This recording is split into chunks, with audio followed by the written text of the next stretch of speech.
करौली के टोडा भीम से बड़ी खबर है। नरेश मीणा की हत्या का खुलासा। पुलिस ने 2 सगे भाइयों समेत 3 आरोपियों को पकड़ा है। 11 मई को शादी समारोह से वापस लौटते समय यह हत्या हुई थी और घर से करीब 500 मीटर दूर जो है वो शव मिला था। मामले में पुलिस ने शेर सिंह, नरेश और शिवराम निवासी गढ़ी को गिरफ्तार किया है।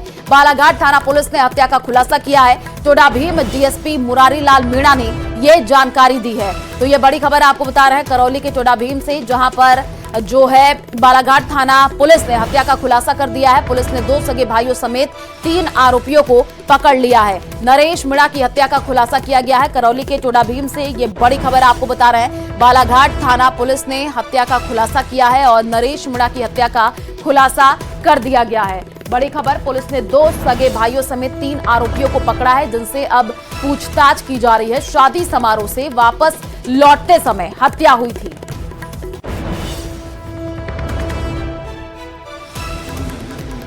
लगे थे और उसी के क्रम में हमने आगे की कार्रवाई की थी और उसी के परिणाम स्वरूप हमने इस घटनाक्रम का पर्दाफाश किया और उसके तहत 3 व्यक्तियों को हमने गिरफ्तार किया है, जो गढ़ी के ही हैं, जिनका नाम है नरेश मीणा, शेर सिंह मीणा पुत्रान भड़कला और शिवराम मीणा पुत्र नौरंग मीणा निवासी गढ़ी। इनको हमने इस घटना में गिरफ्तार किया। जयपुर के आनंद नगर इलाके में कांग्रेस नेता संदीप चौधरी के घर घरेलू नेपाली नौकर ने लूट की वारदात को अंजाम दिया और वारदात को उस वक्त अंजाम दिया गया जिस वक्त संदीप चौधरी घर पर मौजूद नहीं थे। बताया यह जा रहा है कि कुछ दिन पहले ही नेपाली दंपत्ति को एक एजेंसी के जरिए काम पर रखा गया था। यह रिपोर्ट देखिए।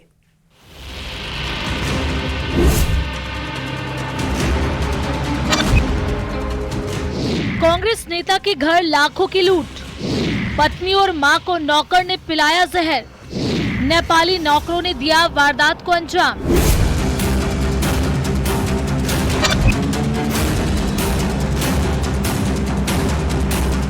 जयपुर के आनंद नगर इलाके में कांग्रेस नेता संदीप चौधरी का ये वही मकान है जिसमें बुधवार सुबह लूट की वारदात का खुलासा हुआ। परिवार का दावा है कि कुछ दिन पहले एक एजेंसी के जरिए काम पर रखे गए नेपाली नौकरों ने वारदात को अंजाम दिया। जानकारी के मुताबिक जिस वक्त लूट की वारदात को अंजाम दिया गया उस दौरान कांग्रेस नेता संदीप चौधरी की मां, बेटी और पत्नी घर पर मौजूद थे, जबकि वो खुद दिल्ली में किसी काम से गए हुए थे। ये मामा किसी काम से कल दिल्ली गए थे। जब उन्होंने सुबह उठ के फ़ोन किया तो तकरीबन 1-1.5 घंटे किसी का फ़ोन जब नहीं उठा तो उन्होंने अपनी बेटी को फ़ोन किया। बेटी ने जब उठ के देखा तो उन्होंने पाया कि दोनों जो नानी और मामी थे वो बेहोशी की हालत में थे और जो नौकर थे वो गायब थे। और नानी जो थे उनके कान के और हाथ के कड़े गायब थे और उनके चेहरे पे निशान था कि उनके साथ कोई मारपीट जैसी कोई घटना करी गई हो। इस चीज़ पे जैसे उन्होंने पता लगा, हम मौके पे पहुंचे, उनको हॉस्पिटल में एडमिट कराया। अभी वो उनकी जो कंडीशन है नॉर्मल है, डॉक्टर से इलाज कर रहे हैं और पुलिस की टीम ने आके भी चेक करा है। जो कि नौकर थे 10-12 दिन पहले किसी एजेंसी द्वारा रखे गए थे नेपाली नौकर, 2 वो थे और 2 उन्होंने अपने साथियों के साथ में इसको अंजाम दिया। बताया जा रहा है कि नेपाली दंपति ने अपने 2 साथियों की मदद से वारदात को अंजाम दिया। बुधवार सुबह करीब 7:30 बजे दंपति ने 2 और लड़कों को मकान में बुलाया, जिसकी तस्वीर भी सामने आई है। जिसके बाद नेपाली गैंग ने कांग्रेसी नेता संदीप चौधरी की मां और पत्नी को चाय में जहरीला पदार्थ पिलाया, जिससे वो बेहोश हो गयी। दो नौकर बाहर से आए, बाहर से आकर के उन्होंने चाय में कुछ मिलाया या इंजेक्शन लगाया को बेहोश करके और घर से सामान चोरी करके गहने वगैरह जो पहन रखे थे उतार करके लेके गए। जैसे ही पता लगा उनको हॉस्पिटलाइज कराया, पुलिस को सूचना दी और पुलिस कार्रवाई कर रही है और उनको दोनों को कंट्रोल में है, स्वास्थ्य उनका नियंत्रण में है। वारदात का खुलासा उस वक्त हुआ जब संदीप चौधरी ने दिल्ली से घर पर फोन किया। मां और पत्नी के फोन नहीं उठाने पर बेटी को फोन किया गया, जिसके बाद मां और दादी को बेहोशी की हालत में पाकर उसने अपने रिश्तेदार को कॉल किया। दोनों को बेहोशी की हालत में अस्पताल में भर्ती कराया गया, जहां उनकी हालत में अभी सुधार है। मामा खुद है नहीं यहाँ पे, मैं भी यहाँ रहता नहीं हूँ और मामी और नानी जो कि हॉस्पिटल में। पर हाँ, ये कहा जा सकता है कि जेवर और नकदी ले गए हैं क्योंकि अलमारी टूटी हुई मिली है और 1-2 जो उनके और भी चीजें जो देखी गई है प्राइमरी वो गायब मिली है। वारदात की सूचना मिलते ही डीसीपी वेस्ट अमित कुमार समेत अन्य पुलिस अधिकारी मौके पर पहुंचे। पुलिस ने जांच शुरू कर दी है। मौके पर एफएसएल की टीम ने भी सबूत इकट्ठे किए। बहरहाल सीसीटीवी के आधार पर पुलिस जल्द ही आरोपियों की गिरफ्तारी की बात कर रही है। लेकिन जिस तरीके से घरेलू नौकरों के जरिए लूट के मामले बढ़ रहे हैं, ऐसे में लोगों को सतर्क रहने की जरूरत है। जयपुर से न्यूज़ 18 राजस्थान के लिए रोशन शर्मा की रिपोर्ट।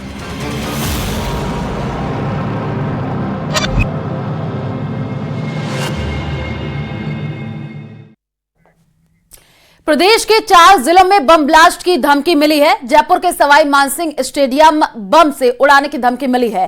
पिछले आपको बता दें कि 7 दिन में चौथी बार यह धमकी भरा ईमेल खेल परिषद को भेजा गया है। मेल में लिखा, ऑपरेशन सिंदूर के सफल होने के बाद अब सवाई मानसिंह स्टेडियम को बम से उड़ाया जाएगा। तो वही अलवर के मिनी सचिवालय को बम से उड़ाने की धमकी दी गई है। अलवर जिला प्रशासन को मिला धमकी भरा ईमेल आया है, जिसके बाद प्रशासन अलर्ट मोड पर है और धमकी मिलने पर सचिवालय में सर्च ऑपरेशन चलाया गया है। 12 जिला कलेक्टर के ऑफिशियल मेल आईडी पर धमकी भरा मेल मिलने के बाद 12 में सनसनी फैल गई है। बताया ये जा रहा है कि ये मेल किसी आतंकवादी संगठन के नाम से आया है। फिलहाल जिला प्रशासन मेल के बारे में पूरी जानकारी नहीं दे रहा है, लेकिन मेल मिलने के बाद जिला कलेक्ट्रेट परिसर को पूरी तरीके से खाली करा दिया गया है। सूचना पर पुलिस के अधिकारी और सिविल डिफेंस की टीम मौके पर पहुंची है। फिलहाल डॉग स्क्वाड और बम निरोधक दस्ते द्वारा परिसर की पूरी तरीके से छानबीन की जा रही है। प्रतापगढ़ के मिनी सचिवालय को बम से उड़ाने की धमकी दी गई है। जयपुर के सवाई मानसिंह स्टेडियम में लगातार पिछले 7 दिन में आज चौथी बार इस स्टेडियम को बम से उड़ाने की धमकी भरा ईमेल प्राप्त हुआ है। राजस्थान स्टेट स्पोर्ट काउंसिल को ये पूरा जो है धमकी भरा मेल मिला है। इस मेल के बाद में तमाम एजेंसीज को सचेत कर दिया गया, पूरे स्टेडियम को स्कैन किया गया। आप देख सकते हैं कि यहाँ पर आईपीएल के मैच होते हैं, 25,000 से ज्यादा लोगों का मजमा यहाँ पर लगता है और स्पोर्ट काउंसिल की ओर से सभी खेलों के हजारों खिलाड़ी डेली यहाँ पर अपनी आवाजाही करते हैं। राजस्थान स्पोर्ट काउंसिल के जो चेयरमैन हैं वो इस घटना को लगातार गंभीरता से ले रहे हैं और उन्होंने बाकायदा तमाम एजेंसीज को समय पर सूचना पहुंचवाई और इसकी पूरी जो है गहन जांच भी करवाई है। अगर देखा जाए तो पिछले 7 दिन के अंदर लगातार इसी तरह का मेल आना अपने आप में सिस्टम के ऊपर कई सवालिया निशान भी खड़े करता है कि जब इस तरह के मेल आ रहे हैं, सारी एजेंसीज को बार बार एक्टिवेट किया जा रहा है, सभी लोग मिलजुल करके मेहनत कर रहे हैं और इस पूरी एक्सरसाइज की वजह से जो स्टूडेंट यहाँ पर प्रैक्टिस कर रहे होते हैं, जो बच्चे होते हैं, जो खिलाड़ी होते हैं यहाँ पर प्रैक्टिस कर रहे होते हैं, उन्हें बड़ी परेशानी का सामना करना पड़ता है। ऐसे में जो जिम्मेदार है, गुनाहगार है, उसे वक्त रहते अगर ट्रेस करके पकड़ लिया जाए तो इस तरह की सिचुएशन ना आए और स्थिति भी क्लियर हो जाए कि इस पूरे घटनाक्रम के अंदर वाकई कोई गंभीर चेतावनी दी जा रही है या फिर कोई अटेंशन पाने के लिए इस तरह की घटनाओं को अंजाम दे रहा है। कैमरा पर्सन मानसिंह के साथ में अरबाज अहमद, न्यूज़ 18 के लिए जयपुर से। खबर जयपुर से है, जहां बगरू इलाके के नेवटा गांव में जमीनी विवाद को लेकर के 2 पक्ष आमने सामने आ गए और हाथों में लाठी डंडे थामे दोनों ओर से लोग खेत में उतर आए और जम करके कहासुनी हुई है। स्थिति बिगड़ती देख ग्रामीणों ने पुलिस को सूचना दी है, जिसके बाद पुलिस मौके पर पहुंची है और हालात को काबू में किया गया है। बताया यह जा रहा है कि जमीनी विवाद को लेकर के लंबे समय से दोनों पक्षों में विवाद चल रहा है। एक पक्ष ने दूसरे पक्ष के लोगों पर रजिस्ट्रीशुदा जमीन पर काश्त करने का आरोप लगाया है और दोनों पक्ष जमीन पर मालिकाना हक जताते हुए आपस में भिड़ गए। लाठी डंडों से लैस ग्रामीणों के बीच तनाव इस कदर बढ़ा कि झगड़े की नौबत आ गई। हालांकि सूचना मिलते ही पुलिस मौके पर पहुंची है। दोनों पक्षों से बातचीत अब की जा रही है।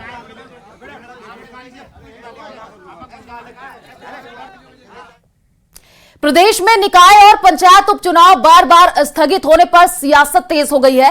कांग्रेस की ओर से सरकार की मंशा पर सवाल उठाए जा रहा है और ऐसे में अब बीजेपी प्रदेशाध्यक्ष मदन राठौड़ ने तीखा हमला बोला।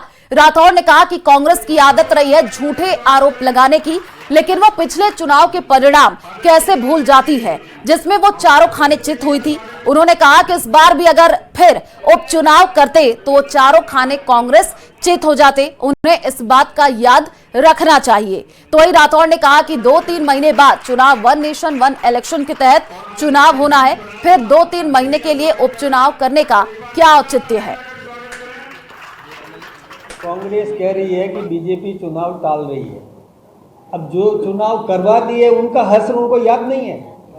कितने धराशायी हुए जो चुनाव हुए उसमें, ये वो भूल रहे हैं। उनको ये याद रखना चाहिए कि जो चुनाव कराए उसमें तो चारों खाने चित्त हुए, और चुनाव करवाते चित्त हो जाते, लेकिन केवल खुशी मनाना ठीक। और आपको बता दें कि उप मुख्यमंत्री प्रेमचंद बैरवा ने कोटा दौरे के दौरान मीडिया से बातचीत करते हुए ऑपरेशन सिंदूर के दौरान सेना द्वारा दिखाया गया शौर्य और पराक्रम इतिहास बनेगा। आने वाली पीढ़ियां सेना के शौर्य और पराक्रम के बारे में पढ़ेंगी। तो ये जानकारी आपको दे रहे हैं और ऑपरेशन सिंदूर पर क्या कुछ डिप्टी सीएम प्रेमचंद बैरवा बोले हैं वो आपको बता दें। उन्होंने कहा कि ऑपरेशन सिंदूर के दौरान सेना द्वारा दिखाया गया शौर्य और पराक्रम इतिहास बनेगा। आने वाली पीढ़ियां सेना के शौर्य और पराक्रम के बारे में पढ़ेंगी। आज हमारे सैनिकों ने जिस तरह से दुश्मन को किस तरह से परास्त किया है और उन्होंने अपनी बहादुरी दिखाई है, ये बहादुरी हमारे आने वाली पीढ़ियों को उत्साह देगी और उनको देश की रक्षा के लिए इस तरह का पराक्रम जो किया है उसके लिए हमारा इतिहास बनेगा और आने वाले बच्चे उस इतिहास को निश्चित रूप से हमारे जिस भी किताब में या जहाँ भी लिखा जाएगा तो वो निश्चित रूप से पढ़ा जाएगा। सत्ता परिवर्तन हुए भले ही 1.5 वर्ष का समय हो गया हो, लेकिन आज भी पूर्व मुख्यमंत्री अशोक गहलोत की योजनाओं से जुड़ी सामग्रियों को संभाल करके रखा गया है। दौसा जिला परिषद ऑफिस में महंगाई राहत कैंप की टी शर्ट रखी हुई है। अब ऐसे में सवाल ये उठ रहे हैं कि सरकार बदले 1.5 वर्ष हो गया है, लेकिन अधिकारियों में गहलोत प्रेम में डूबे हुए हैं या फिर ऑफिस में कौन सी सामग्री कहां पड़ी है इस ओर ध्यान नहीं दिया जा रहा है। तो वहीं इस मामले में कांग्रेस विधायक दीनदयाल बैरवा और कांग्रेस के जिला परिषद सदस्य भोमाराम बैरवा ने तंज कसा है। टाइम पे महंगाई कैंप लेके लिए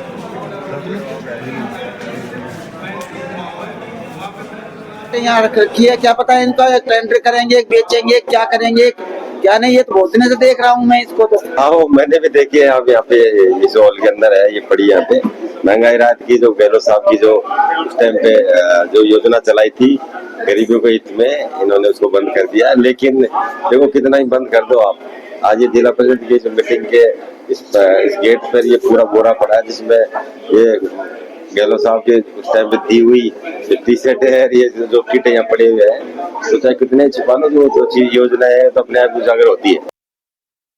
में वकीलों और पुलिस के बीच चल रहा गतिरोध थमने का नाम नहीं ले रहा है और आज अधिवक्ताओं ने कार्य बहिष्कार कर कोर्ट के बाहर विरोध प्रदर्शन किया है। कोर्ट परिसर में पुलिस की एंट्री पर रोक लगा दी गई और इस दौरान पुलिस की ओर से समझाइश की गई है, लेकिन उचित कार्रवाई करके किशनगढ़ थाना प्रभारी को निलंबित करने की मांग रखी है। जिला बार एसोसिएशन के अध्यक्ष अशोक सिंह रावत ने यह बताया कि पुलिस ने अधिवक्ता को द्वेषतापूर्ण गिरफ्तार किया है। मामले में उच्च स्तरीय जांच की मांग की गई है। कार्रवाई नहीं की जाती है तो फिर प्रदेश स्तर पर आंदोलन को चलाया जाएगा। किशनगढ़ के अधिवक्ता बालकिशन सुनारीवाल पर फर्जी दस्तावेज बनाने का आरोप है। जिस प्रकार से हमारे अधिवक्ताओं का जो हड़ताल चल रही है, आंदोलन चल रहा है कि किशनगढ़ के जो अधिवक्ता उसको इन्होंने बिना विधिक प्रक्रिया अपनाए छुट्टी के दिन उनको अरेस्ट करके जेल भिजवाने की मंशा से उसको लेकर के पूरे संपूर्ण जिले में आज हड़ताल है, कार्य का बहिष्कार है और गेटों के ऊपर पुलिस की और इन सबकी नो एंट्री रखी गई है। यहाँ धरने प्रदर्शन के रूप में कि भिकाराम काला को निलंबित किया जाए और जो हमारी मांगे हैं वो मानी जाए। करौली शहर में हर वर्ष बारिश के दौरान आधा दर्जन इलाकों में जलभराव की समस्या उत्पन्न हो जाती है और इस समस्या से आमजन को राहत दिलाने के लिए नगर परिषद की ओर से एक विशेष सफाई अभियान चलाया जाएगा। शहर के जलभराव से प्रभावित क्षेत्रों नालों की सफाई की जाएगी और इस संबंध में नगर परिषद की ओर से 2 दिन पहले बैठक आयोजित की गई। जल्द बारिश से पहले कार्रवाई शुरू की जाएगी। गौरतलब है कि रामद्वारा क्षेत्र, होली, खिड़कियां, बाहर राधेश्याम फार्म हाउस सहित कई इलाकों में जलभराव की समस्या सामने आती है। सीजन में बारिश की पूर्व तैयारियों को लेकर के हमने कार्मिकों के साथ में बैठक की है। उसमें हमने ये फाइनल किया है कि जो भी शहर के नाले हैं या मुख्य नाला भी है 1 या 2 और अन्य नाले भी हैं, उनकी सफाई के लिए एक अभियान चलाएंगे। अभियान के तहत हम प्लानिंग कर रहे हैं। एक प्लानिंग तो हमारी है कि वर्तमान में जो लेबर हमारे काम कर रही है उसी लेबर में से 2 या 3 टीम हम तैयार करके उसके माध्यम से सफाई कराएं। और अब जो खबर हम आपको बताने जा रहे हैं उसे देखकर आप भी सन्न रह जाएंगे। सन्न इसलिए क्योंकि जिस शिक्षक के भरोसे हम अपने बच्चों को स्कूल पढ़ने भेजते हैं वही शिक्षक किडनैपर बन गया है और दिन दहाड़े लड़की का किडनैप कर लिया। इस रिपोर्ट में देखिए 7 दिन बाद पुलिस के हाथ खाली और ग्रामीणों का प्रदर्शन।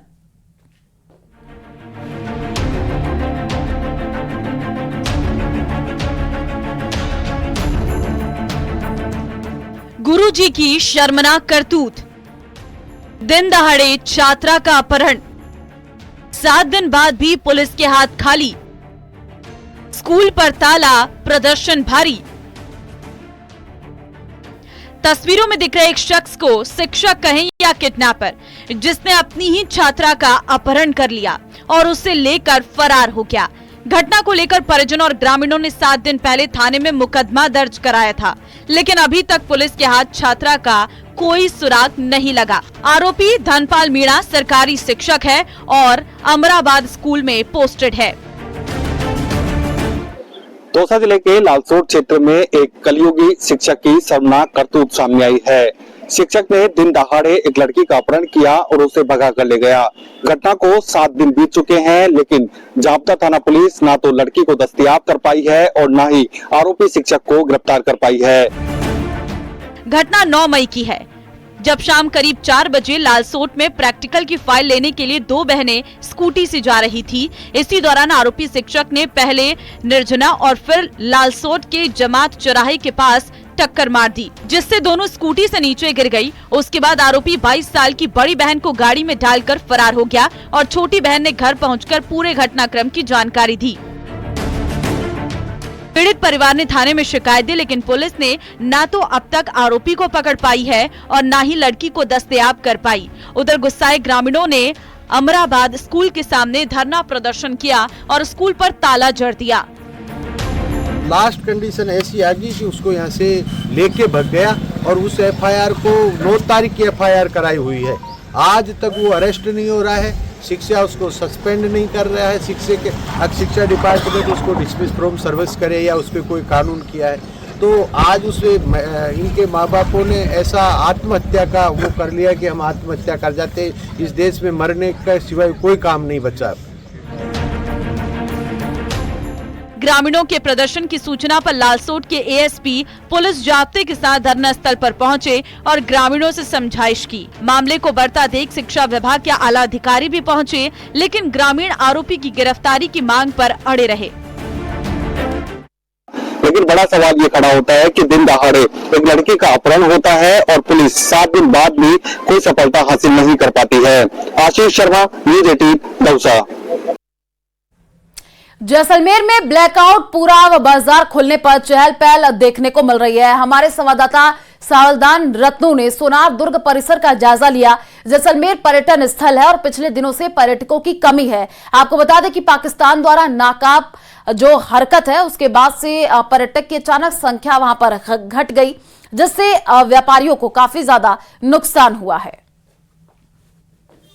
सरहदी जिले जैसलमेर में पाकिस्तान द्वारा नापाक हरकत की, उसके बाद जो ब्लैकआउट और प्रशासन द्वारा लॉकडाउन लगाया था, उसके बाद मैं इस वक्त खड़ा हूं जो सोनार दुर्ग है उसमें खड़ा हूं। आप कैमरामैन से आग्रह करूंगा और दृश्य दिखाएंगे। जो पिछले दिनों जो पर्यटक आ रहे थे वो पाकिस्तान द्वारा बमबारी और जो नाकाम हरकत की, उसके बाद जो प्रशासन द्वारा ब्लैकआउट व लॉकडाउन लगाया था, बाजार बंद करे, उसके बाद जो पर्यटकों की हलचल कम हुई, जिससे पर्यटन व्यवसाय में काफ़ी हद तक जो नुकसान हुआ है उनको लगातार संकट का सामना करना पड़ रहा है। देखिए सरहदी जैसलमेर का जो सोनार दुर्ग है, सोने के चमकने वाला वो दुर्ग है, उसमें जो लगातार जो इन दिनों जो पर्यटक आ रहे थे, इन दिनों पर्यटकों की कमी से जो इनकी चहल पहल में भी कमी आ रही है। और ब्लैकआउट जो पर्यटक अब कम आ रही, सीजन को लेकर आप क्या कहोगे? सीज़न का बेसिकली हमारे तो मई जून में काफ़ी गर्मी का मौसम होता है, बेसिकली टूरिस्ट बहुत कम ही आते हैं। लेकिन इस ब्लैकआउट के कारण, ये वॉर की सिचुएशन के कारण, जो थोड़े बहुत भी टूरिस्ट आने वाले थे वो भी, उनके अंदर भय है, इस कारण से वो भी नहीं आ रहे हैं। तो बस बैठे हैं। वर्तमान में बाजार में अब तो चहल पहल तो शुरू हुई, चहल पहल शुरू हो गई है। ज़रूर आर्मी के जो उन्होंने कार्रवाई की है पाकिस्तान के ऊपर, उसके कारण काफ़ी कॉन्फिडेंस है। यहाँ की पब्लिक एकदम शांत है कि इंडियन आर्मी है, हमारा कुछ नहीं हो सकता है, तो रिलीफ है। आमजन एकदम खुश है। चहल पहल पूरी एज इट इज़ हो गई है जैसी पहले थी। प्रधानमंत्री द्वारा जो राष्ट्र के नाम जो संबोधन किया था, उसको लेकर हर व्यक्ति उत्साहित नजर आ रहे हैं। सावधान रत्नू, न्यूज़ 18 राजस्थान, जैसलमेर। और इसी बीच जयपुर से बड़ी खबर है, एसआई भर्ती 2021 को रद्द करने की मांग। आरएलपी ने फिर आपको बता दें कि शहीद स्मारक पर धरना प्रदर्शन शुरू किया है। सांसद हनुमान बेनीवाल भी धरना स्थल पर पहुंचेंगे। बेनीवाल कुछ ही देर में मीडिया को संबोधित करेंगे। तो ये बड़ी खबर इस वक्त आपको बता रहे हैं। आपको बता दें कि एसआई भर्ती 2021 की रद्द करने की मांग की जा रही है और आरएलपी ने फिर शहीद स्मारक पर धरना प्रदर्शन शुरू कर दिया है। सांसद हनुमान बेनीवाल भी धरना स्थल पर पहुंचेंगे, ऐसी जानकारी मिल रही है और बेनीवाल कुछ ही देर में मीडिया को संबोधित करेंगे। तो एसआई भर्ती रद्द करने की जो मांग है वो की जा रही है। लगातार इससे पहले भी तस्वीरें देखने को मिली थी जब जो है आरएलपी के तरफ से प्रदर्शन किया गया था और एक बार फिर से जानकारी ये मिल रही है कि कुछ ही देर में सांसद हनुमान बेनीवाल जो है वो धरना स्थल पर पहुंचेंगे। एसआई भर्ती 2021 को रद्द करने की मांग की जा रही है। तो आरएलपी ने फिर शहीद स्मारक पर धरना प्रदर्शन शुरू किया है। सांसद हनुमान बेनीवाल भी धरना स्थल पर कुछ ही देर में पहुंचेंगे।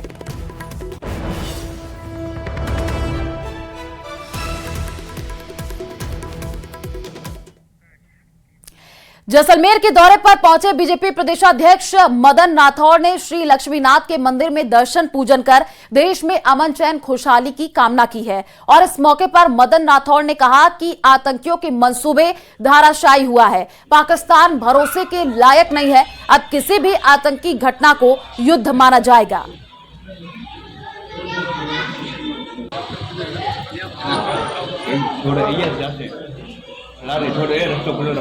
ये हमारा यहाँ भी हम शक्ति प्राप्त करने के लिए आए और साथ में हमने प्रार्थना करी कि हमारे देश की सेना को सुरक्षित करो और अपने मिशन में सफल करो। ये हमने प्रार्थना की कि हमारी सेना सफल भी होनी चाहिए और सुरक्षित भी होनी चाहिए। ये ईश्वर से हमने प्रार्थना की। हमने उनको भी ये बात बताई कि पूरा देश राष्ट्रभक्त नागरिक ये प्रार्थना। और चलिए